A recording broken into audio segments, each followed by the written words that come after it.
पास arithmetic progression का एक question है जिसमें हमको मिडिल टर्म फाइंड आउट करना है और हमारे पास सीरीज दी हुई है 7, 13, 19 dash dash 247। First of all हमें जब मिडिल टर्म निकालना होता है तो सबसे पहले जो हमें नीड होती है वो n निकालने की, कि इसमें जो सीरीज दी है उसमें टोटल नंबर ऑफ टर्म्स कितना है, तो हमें वो निकालना होता है। देन फिर हमारे पास जो मिडिल टर्म का फॉर्मूला आता है कि मिडिल टर्म क्या होगा, जो n आएगा उसमें +1 करके डिवाइड कर देंगे 2 से, और वो जो टर्म आएगा वही एक्चुअल में इसका मिडिल टर्म होगा।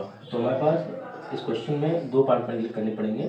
सबसे पहले हम n निकालेंगे, तो nth टर्म जो हमारे पास गिवन है वो 247 गिवन है, a इज इक्वल्स टू हमारे पास 7 है और d इज इक्वल्स टू हमारे पास 13 - 7 इक्वल्स टू 6 है।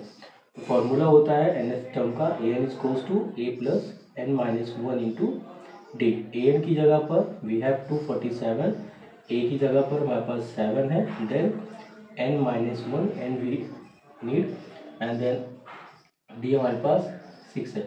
7 को इधर ले आएंगे, 247 माइनस 7 बिकम्स 240, एंड ये जो 6 है ये डिनोमिनेटर में आ जाएगा, तो दिस बिकम दिस, एंड ये आप इसको कट करेंगे, 6 1 जा 6, 6 4 जा 24, देन ये आ गया 40।